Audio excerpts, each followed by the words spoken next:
Bonjour et bienvenue pour l'essai de la nouvelle Triumph Tiger 800 XR. Alors, deux modèles avec deux niveaux de finition chacun arrivent en 2015. Les Tiger 800 XR sont dédiés à la route, la XRX qu'on essaye maintenant offre plus d'équipements. Esthétiquement, les changements sont tout de même limités.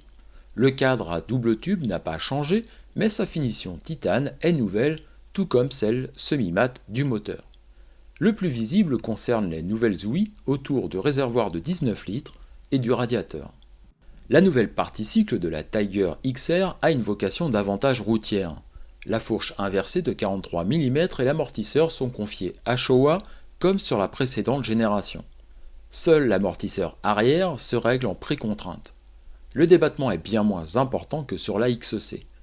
Les jantes à bâton sont en 17 pouces à l'arrière et 19 pouces à l'avant. La selle se règle en deux hauteurs et on peut aisément ajuster la position du guidon pour le confort. Avec les nouvelles commandes de gaz électroniques, le contrôle de traction déconnectable fait son apparition, ainsi que le régulateur de vitesse et des modes de conduite paramétrables sur cette X. Deux sont prédéfinis, route et tout-terrain, et un totalement personnalisable avec la cartographie du moteur, le niveau d'intervention de l'ABS et du contrôle de traction. La navigation est un peu fastidieuse, même si elle se fait depuis le guidon. Heureusement que le changement de mode se fait d'une simple pression sur un bouton, mais il faut malheureusement lâcher le guidon puisque ce bouton est sur le tableau de bord. On note aussi quelques accessoires bien pratiques, le sabot pour protéger le bas moteur, la nouvelle protection de l'échappement, l'espace sous la selle qui peut dépanner même s'il n'est pas très grand, ou encore la prise 12 volts qui n'est malheureusement pas standard. La X en a une seconde sur l'arrière. Elle a aussi de série le régulateur de vitesse, les protège-mains, la selle confort pour le pilote et pour le passager, et pour les grands voyageurs, le pare-brise réglable sans outil mais avec les deux mains. Les Tiger 800 possèdent un nouvel alternateur pour brancher plus d'accessoires. La nôtre est par exemple équipée de poignées chauffantes sur deux niveaux. Avec son couple, le 3 cylindres de la Tiger 800 est très souple et disponible sur une très grande plage d'utilisation. Le dosage des gaz est fin, même avec le nouveau Ride-by-Wire, il n'y a pas d'à-coup sur le filet de gaz, en courbe par exemple, c'est parfait. On profite de sa disponibilité au bas et moyen régime pour rouler sans effort et on reste au-dessus de 7000 tours par minute pour plus de réactivité, notamment en mode sport. Dans tous les cas, ce sera sans aucune brutalité. La Tiger délivre toujours une incroyable sensation de facilité.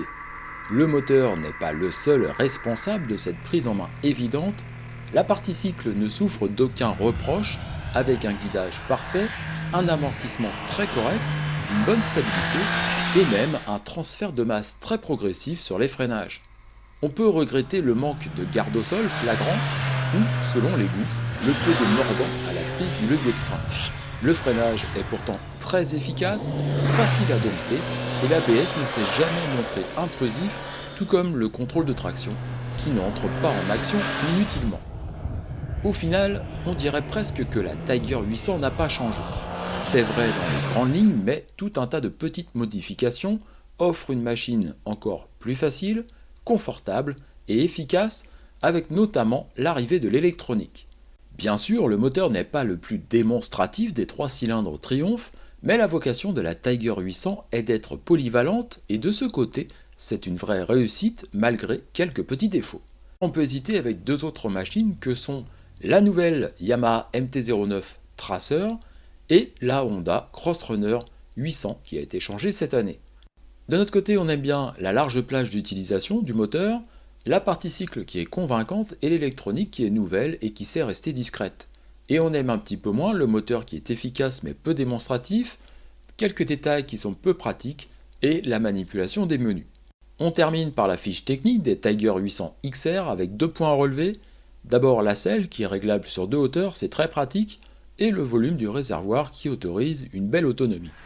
Voilà, c'est terminé pour l'essai de la Tiger 800 XR. Bonne route à tous et à bientôt!